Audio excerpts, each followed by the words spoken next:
നമസ്കാരം. ഇസ്രയേലിനെ വികൃതമാക്കിയ ഇറാൻ ആക്രമണം. പഴയ ഇസ്രയേലാകാൻ ഇനി വർഷങ്ങൾ വേണ്ടിവരും. ഇറാൻ ഏൽപ്പിച്ച മിസൈൽ പ്രഹരം പരിഹരിക്കാൻ ദേശീയ തലത്തിൽ പദ്ധതി ആവിഷ്കരിക്കേണ്ട ഗതികേടിലാണ് ഇസ്രയേൽ എത്തി നിൽക്കുന്നത്.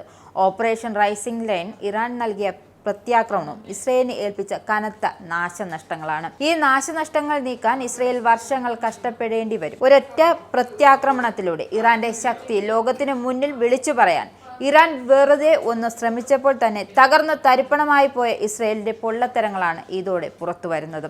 2025 ഏപ്രിൽ മാസത്തിലാണ് ഇസ്രയേൽ വർഷങ്ങളായി തുടരുന്ന ആക്രമണങ്ങളിൽ സഹികെട്ട് ഇറാൻ പ്രതികരിക്കുന്നത്. തുടർന്ന് ജൂണിൽ അപ്രതീക്ഷിതമായി ഇറാന്റെ ആണവ സൈനിക മേഖലകളിലേക്ക് ഇസ്രയേൽ അഴിച്ചുവിട്ട ആക്രമണങ്ങൾക്ക് തുടർച്ചയായ 12 ദിവസം നീണ്ടുനിന്ന മിസൈൽ ആക്രമണങ്ങളിലൂടെയാണ് ഇറാൻ മറുപടി നൽകിയത്. ആ ആക്രമണമാണ് ഇസ്രയേൽ കടുത്ത നാശനഷ്ടങ്ങൾക്ക് കാരണമായത്. പലസ്തീനിൽ തുടർന്നുകൊണ്ടിരിക്കുന്ന വംശഹത്യ അതിന്റെ പാരമ്യത്തിൽ എത്തി നിൽക്കുന്നതിനിടയിലാണ് ഇറാന്റെ പ്രതികരണം. പ്രതികാരത്തെക്കാൾ ഉപരി അതൊരു സന്ദേശം കൂടിയായിരുന്നു. തങ്ങളോട് യുദ്ധം അവസാനിപ്പിക്കുന്നതാണ് നല്ലത്, ഇല്ലെങ്കിൽ ഇനിയും തങ്ങൾ വെറുതെ ഇരിക്കില്ല. അതുപക്ഷേ ഇസ്രയേൽ കരുതിയതിനേക്കാൾ ഭീകരകരമായിരുന്നു.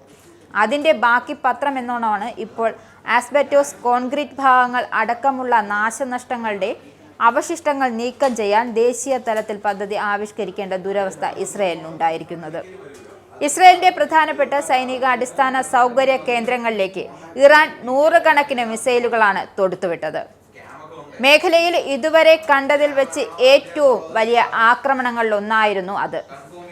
ഇസ്രയേൽ അക്ഷരാർത്ഥത്തിൽ ഞെട്ടിച്ചടിച്ചു. കാരണം ഏത് ആക്രമണത്തെയും പ്രതിരോധിക്കുമെന്ന് അവകാശപ്പെട്ട അയൺ ഡോമിന് പോലും ഈ മിസൈലുകൾ പൂർണ്ണമായും തടയാൻ കഴിഞ്ഞില്ല. കെട്ടിടങ്ങൾ, റോഡുകൾ, ഫാക്ടറികൾ, സൈനിക താവളങ്ങൾ എന്നിവയ്ക്ക് കാര്യമായ കേടുപാടുകൾ സംഭവിച്ചു. ചിലതെല്ലാം പൂർണ്ണമായും തകർന്നടിഞ്ഞു. അവകാശവാദങ്ങൾക്കപ്പുറത്തേക്ക് ഇസ്രയേൽ എത്രമാത്രം ദുർബലമാണെന്ന് കാണിക്കാൻ ഇറാന്റെ ഈ ഒരു നീക്കം തന്നെ ധാരാളമായിരുന്നു. ആക്രമണത്തിന് ശേഷം അവശേഷിച്ചത് മാലിന്യങ്ങളുടെ കൂമ്പാരം മാത്രമാണ്. തകർന്ന കെട്ടിടങ്ങൾ, പൊടി, ലോഹം, ആസ്ബറ്റോസ് മാലിന്യങ്ങൾ എന്നിങ്ങനെ 80,000-ത്തിലധികം അവശിഷ്ടങ്ങൾ എല്ലായിടത്തും ഉണ്ടെന്നും ഇസ്രയേൽ ഉദ്യോഗസ്ഥർ തന്നെ സാക്ഷ്യപ്പെടുത്തിയിട്ടുണ്ട്.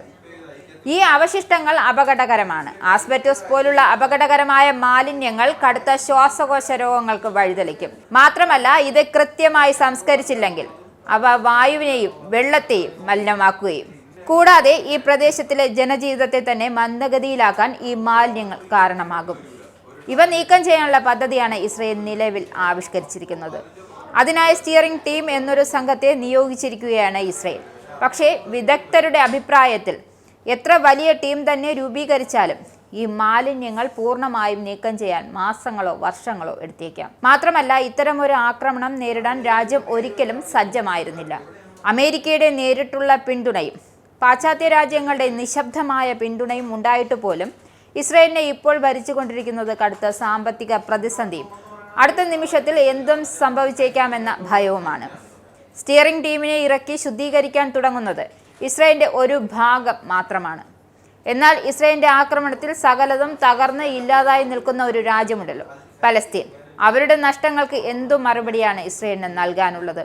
കഴിഞ്ഞ 3 വർഷത്തിനിടെ നശിപ്പിച്ച കെട്ടിടങ്ങളുടെയും റോഡുകളുടെയും അവശിഷ്ടങ്ങളും മാലിന്യങ്ങളും നീക്കം ചെയ്യാൻ പതിറ്റാണ്ടുകൾ പണിയെടുത്താൽ മതിയാവുമോ എന്ന ചോദ്യം ബാക്കി നിൽക്കുന്നുണ്ട്. ഇസ്രായേലിന്റെ 5 സൈനിക താവളങ്ങളിൽ കനത്ത നാശനഷ്ടം. മോദി വെളിപ്പെടുത്തുന്ന ഇന്ത്യയുടെ വികസനത്തിന്റെ മയക്കുമരുന്ന് വിൽപ്പനയ്ക്കെതിരെ ശക്തമായ നടപടിയെടുത്ത് ഷാർജ പോലീസ്. അമേരിക്കയിലെ സാധാരണ മനുഷ്യരോട് കൂടിയാണ് കോൺഗ്രസിനുള്ളിൽ പങ്കുവയ്ക്കാൻ ഓപ്പറേഷൻ സിന്ദൂറിൽ ഉപയോഗിച്ച